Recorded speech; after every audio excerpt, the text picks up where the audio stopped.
physical things seem to come very close together. We observe what has been psychically referred to as obsession, in which it seems as though another being or another personality takes hold of us, and that we seem to, in most instances, find ourselves in servitude to a pressure, a kind of being that is inferior to our normal selves. It is not uncommon to have cases come in of individuals who regard themselves as proper moral persons. Yet under the certain pressures of these obsessional situations, morality disintegrates. These individuals become crude. They become dissipated, profane. They become guilty of conduct which outrages their normal and natural attitudes and sensibilities. Yet apparently they have no power to control these pressures that move in upon them. Nearly always it has been observed that where these pressures move in, that they are inferior to the total personality. They represent apparently fragmentation within the personality, in which certain parts only manifest themselves. And these parts are not equal to the total personality from the standpoint of ethical or moral or spiritual levels of achievement.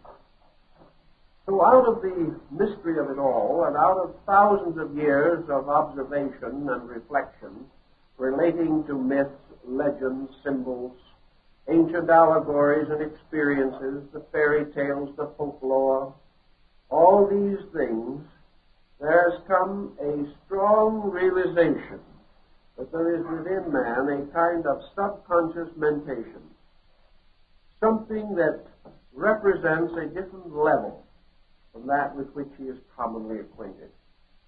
That this level is very difficult to bring under the control of the conscious mind.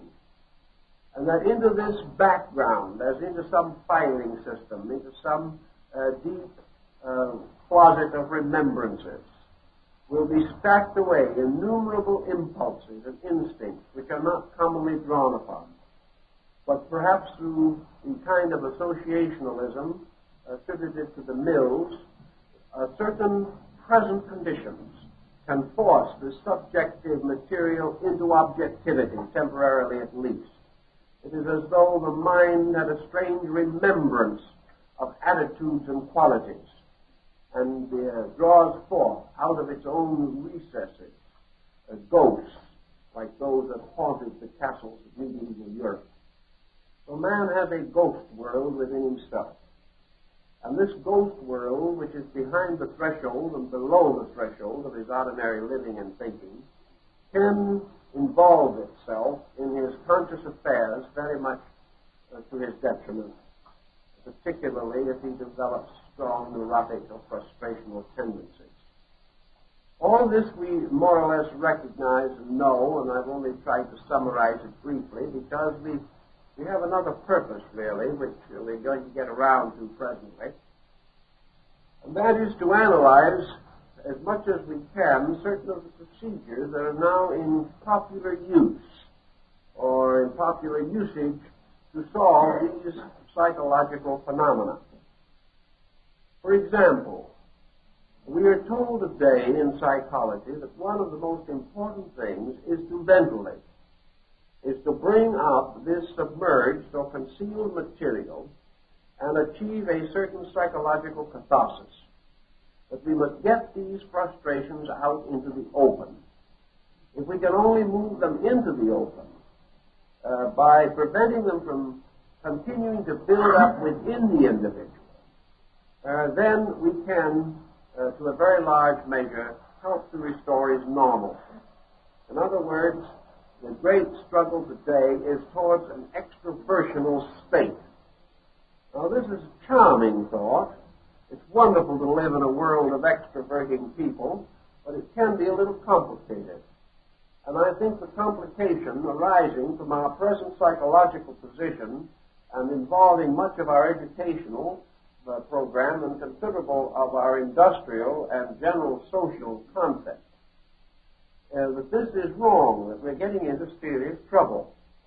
Actually, the solution to man's problem is not extroversion. I cannot see how we're going to solve this by every individual doing everything he feels like doing. Because most of the things that he feels like doing have not been very good up to now. Another point is that most of his frustrations, his neuroses, and his difficulties have arisen from doing what he wanted to do, regardless of whether it was wise or not. Mistakes got him into trouble, and the continuation of mistakes will not get him out of trouble. It certainly is not desirable to lock the person into a strong frustrational position in which he will simply continue to be neurotic. What the individual profoundly needs, and what he is not getting, as far as I'm able to observe in any adequate measure, is what might be termed basic psychological education. He needs to know a lot more about himself, and he needs to recognize the importance of governing himself. It isn't catering to himself that is going to restore him. It is learning to become the active director of his own conduct. And this is what, up to now, psychology is not doing. The result is it will take a person with a frustration or a neurosis or a complex and will perhaps take a year or two, maybe longer, in an effort to work out this problem. Very sincerely, very honestly, tries to bring the individual into a better adjustment with his own inner life. But the trouble here is twofold, however. First, the average patient will not stay long enough with the practitioner to get a complete recovery, even from the problem he is at present suffering from. And in the second place, this specialized treatment of a specialty or a situation does not actually equip the individual to cope with other situations totally different which may arise at any moment. The great need is for a solution to the basic problem of the problem, rather than an attempt to solve individual problems by themselves. The individual is much in the position of the man in medical school. He works at first from charts, and he learns where all the structure and organs of the body are located. Then he performs his first dissection and finds nothing is where he thought it was going to be. He cannot develop a sufficient theoretical knowledge to enable him to solve all of his problems without certain recourse to essential facts. And in psychology, essential facts are abstract and difficult to test, and it is very essential that the search be made for them with all diligence. When the child, for example, is being brought up under the new psychological attitude of being a complete extrovert, the family is no longer able to endure the child. Neither is the neighborhood in which the child lives. The child that is undisciplined is a misery to itself and a misfortune to others. Now, we would think that people observing this would then take a greater interest in their adult relationships with discipline. We would begin to suspect that mature persons would say to themselves, the good life is the disciplined life. It is not important that I gratify every impulse and every instinct that I have, because this program of constant and continuous gratification is habit forming. And when it is continued long enough, it destroys all determination, all inclination, all regard for discipline. Today we are gradually becoming one of the least disciplined people on earth. And as a result of that, our resources in emergency are strongly affected, in this case adversely. If we wish to assume that there is within the individual a subconscious nature which is a bit of a reprobate, or certainly with strong inclinations toward delinquency, which most people must, under pressure, admit to be the case. Then the problem is the re-education of this internal life. How did we make it in the first place? How did we get an interior nature full of frustration and full of negative circumstances? The materialistic psychologist will tell that one of two causes had to be responsible, either heredity or environment. The hereditary factor is open to considerable consideration and discussion. Environment, perhaps, can be regarded as a strongly modifying factor. In fact, some schools are satisfied merely to base their entire case upon the importance of hereditary modification or direction of conduct. All right, let us assume that the adverse influences of childhood, the circumstances of the broken parental home, the failure of intelligent guidance, indifference to child needs, perhaps poor nutrition, perhaps all of the neurotic and psychotic pressures of adults moving in upon the child. All of these things help to make the child sick. Now, if we wish to assume all this, we come to a dangerous situation as the child grows up. We have written an elaborate bill by which we have justified this child in being impossible.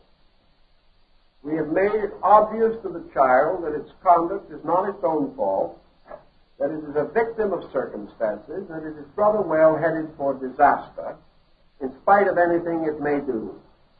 There is, of course, the prevailing possibility that if this child, now grown to adulthood, and being the victim of his ancestors, is willing to further be a victim, but to the tune of several $1,000s for therapy, he may in time work out of this ancestral complex.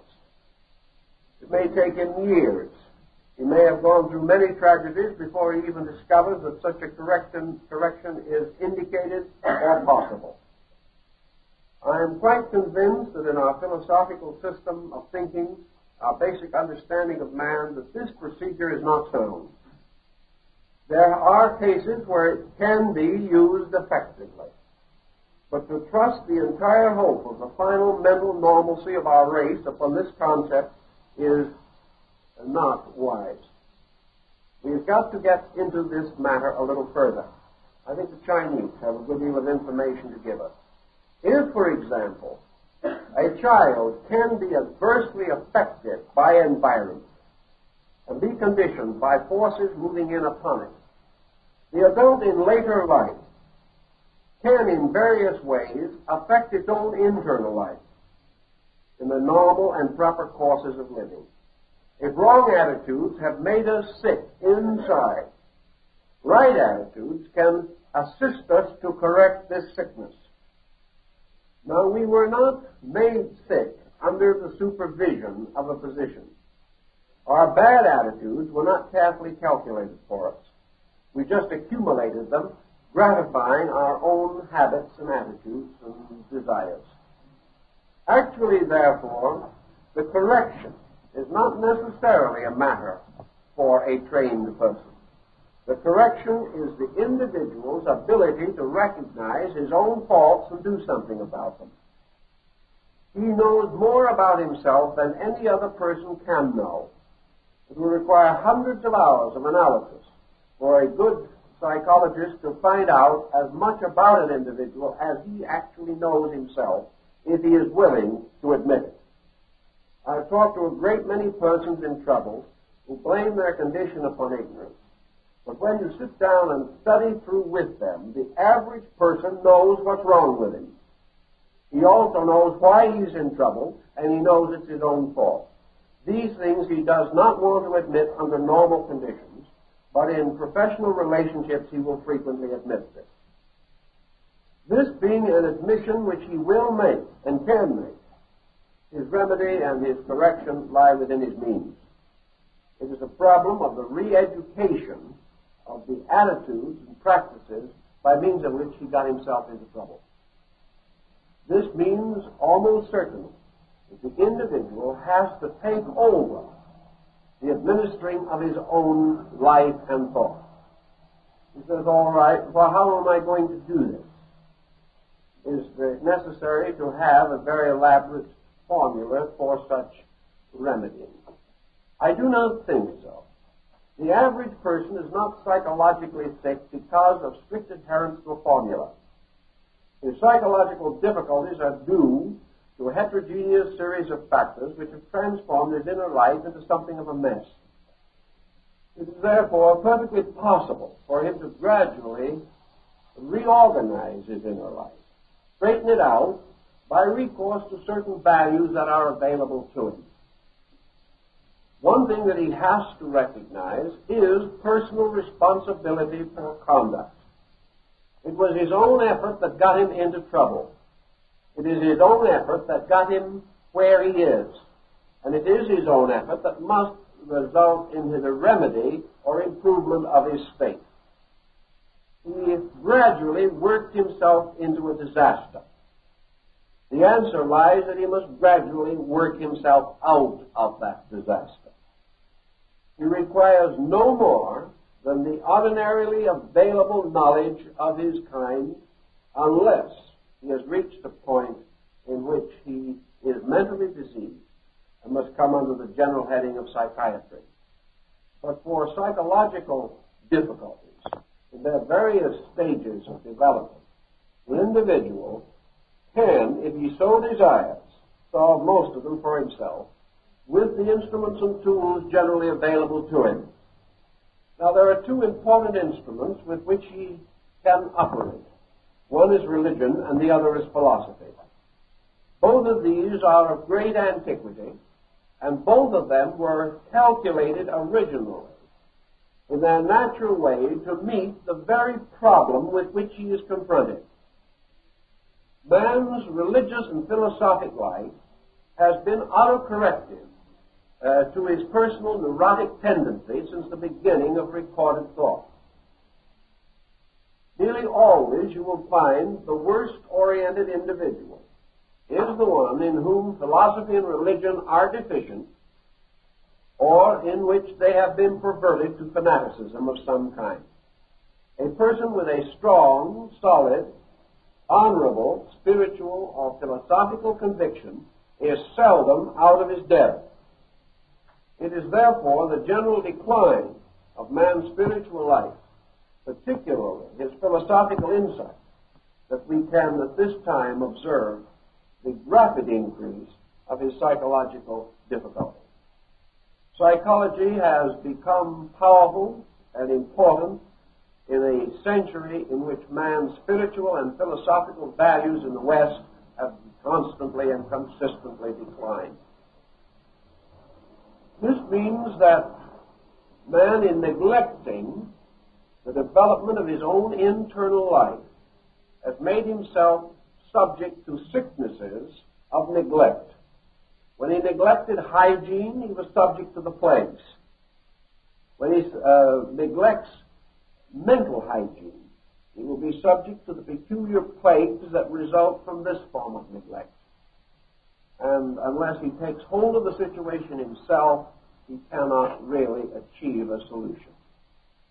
Religion attacks one of the most basic problems of psychology, and that is fear.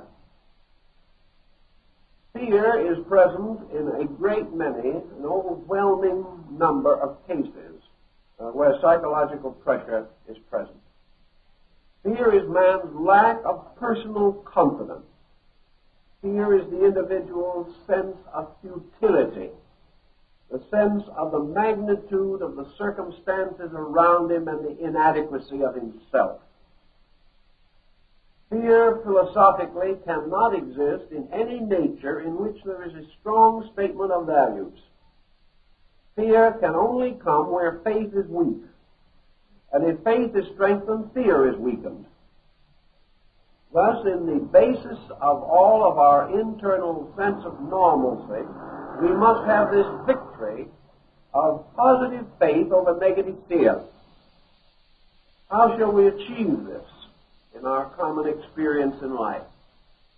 We must achieve it perhaps through re-education of values, through reorientation of our own attitudes toward life. Confucius gives us a rather interesting and important guide to the solution of our problem.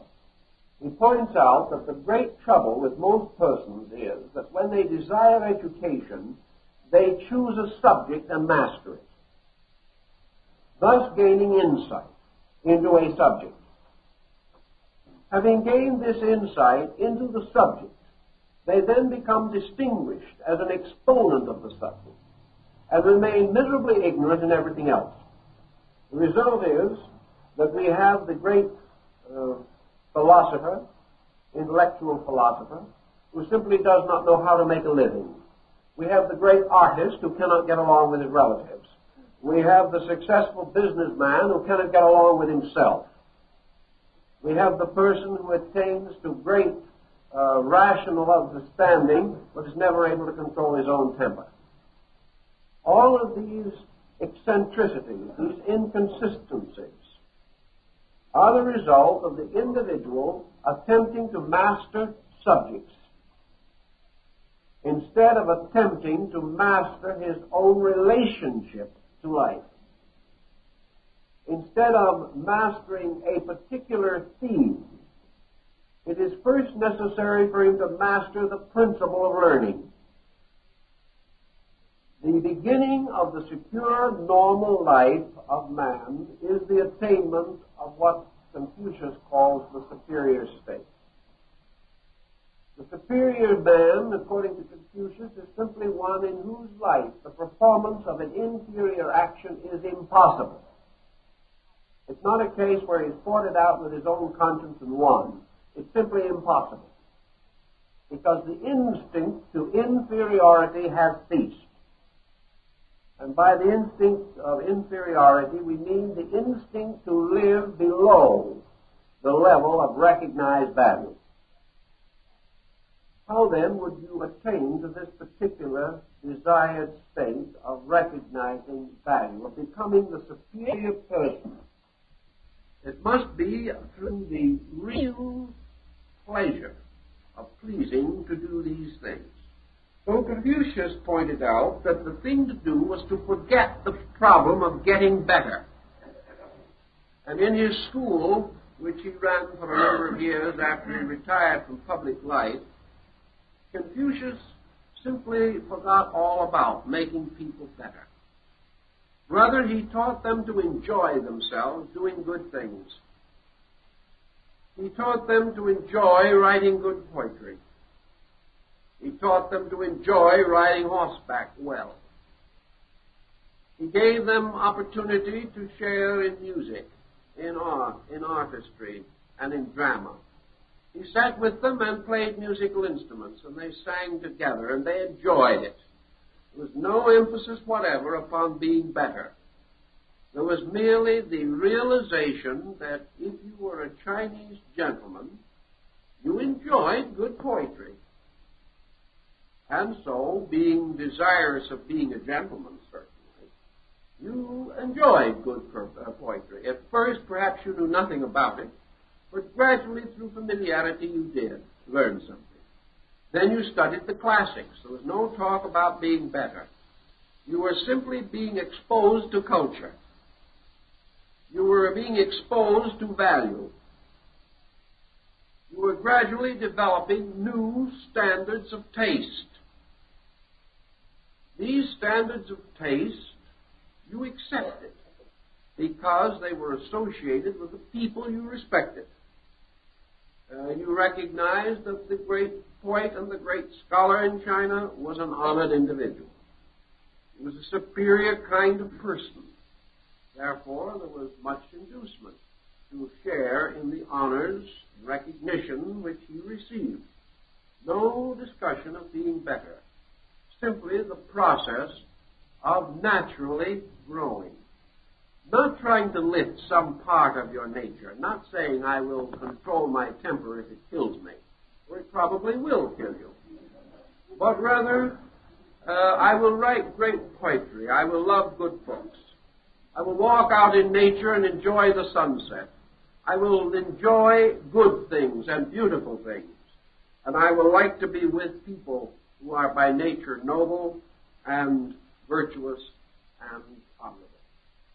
So by degrees, Confucius, as he explains it, lifts the total nature. He doesn't make one part of the mind stronger than another. He simply lifts all of the consciousness until the individual becomes a little ashamed to do things that are not consistent with his new appreciations, his new values. He finds it a little more difficult to be dishonest if he truly loves beauty. He finds it a little more difficult to be unpleasant if he really wishes to be regarded as an admirable person. And by degrees he grows. He overcomes these negative qualities simply by inviting himself to a larger understanding of life. He simply does the things more and more adequate which he has a desire to do. Confucius talked to his disciples, or those who came to study with him, and he found that even those of comparatively mediocre personal attainments had certain desires, certain hopes, certain things which they desired mostly to accomplish. One of them wished to be a good horseman, and this was what was emphasized. Because in horsemanship came sportsmanship. And as Confucius pointed out, a man who is a good horseman respects his horse. And a man who respects his horse will respect another man. Gradually also good sportsmanship came in.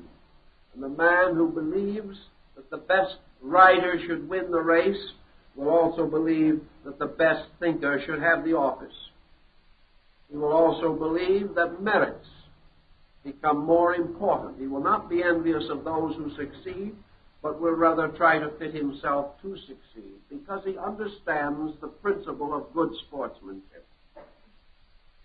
Thus, in various ways, the individual raises his general attitude toward life. He raises his attitude by directing his activities toward worthwhile things. Most neurotics have no worthwhile activities. If they have any, they have overworked them or perverted them until they have lost their worthwhileness. The individual who has an activity as a desperate escape from something will never function normally. He will destroy the very remedy which could help him. If, however, having certain restrictions or limitations or problems within his own nature, he seeks a broad, deep compensation through properly selected activity, he will find that by gentle direction he can lead his life into more profitable channels. Thus he can work with the powers and principles that he has. As he goes on, depending more and more upon qualitative value within himself, philosophy will no longer be a long and difficult word that he is afraid of. He will reach for it and reach for true religion, because he has gradually built within himself the kind of consciousness that needs these things. It will no longer be forced upon him as therapy. He will instinctively and inevitably choose them. As his own nature, under a certain broad directive, is given an opportunity to unfold according to its own laws and principles. Health is the natural state of the body. Normalcy is the natural state of the mind. And this state is most easily restored and most quickly restored by permitting normalcy, by gradually causing the nature to direct itself more and more toward normal expression. A gentle leadership toward normalcy is much better than a violent correction. The individual will discover that he can, in most cases, solve his problem. That his subconscious mind is not going to continue to betray him unless he continues to feed it. if he continues to pour mystery into it, if he is surrounded by circumstances which he regards as dishonest, if he continues to see himself as a victim of this or that, if he lives in a universe which is not rational, and material science takes rationality away from the universe, if he feels himself the pawn of accident, or the helpless victim of outrageous providence, if these emotions are within him, he will be sick. He cannot help it. He will regard his condition as hopeless and will dissolve in his own doubts and depressions. Therefore, he has to gradually work through an active philosophy of life. He has to recognize that without rational directives, without convictions that are stronger than circumstances, he can never be truly healthy. Now, a great question has arisen in psychology, and it's being argued all the time, that man may, in his search for some spiritual integrities upon which to build a foundation for life, fall into superstition. That some of the things that he believes may not be ultimately true. That his faith may be wasted on something that is not worthy of his faith. I do not think that this is nearly as important as we make it sound. I don't think the ultimate integrity or validity of a belief is its primary value. We know we live in a relative world, that man is internally incapable of an absolute knowledge of value. Therefore, it is quite possible that what he believes today must be reformed tomorrow. But this does not mean that a belief is not valuable. If a belief is basically beautiful, if it is basically constructive, if it impels the individual to that kind of conduct which restores normalcy and makes him a better citizen, then I think Lord Bacon was correct when he stated that there is no superstition worse than believing that everything is superstition, and that it is far better to believe all the fables of the Koran and all the mysterious stories of the Talmud than to believe that this universal fabric is without a soul. In other words, we must nearly always believe something. When we believe something bad, we are neurotic. When we believe something good, we are no longer a neurotic. We have courage, we have values, we have expression, we have confidence. And in these strengths, we find the possibility of more adequate and more normal personal function. So I believe that the answer to a large number of these questions that psychologists have been working with lies in the reorientation of the total person, educationally, philosophically, scientifically, religiously. And a reorientation in which a new standard of value is made available to the individual. Nothing in the form of our material dilemma can be solved without a better standard of value than we have now. And if we are going to solve world problems, we must use the same instrument that we would use in solving individual problems. We are sick when our standard of value is not strong enough and not high enough. We are well when our standard of value is bigger than ourselves and continually challenges us to grow and to become more than we are at any particular given time. So the ventilation of our subconsciousness can in many ways be affected by a mystical equation. The ancient peoples had the realization that you could re-indoctrinate this internal part of yourself.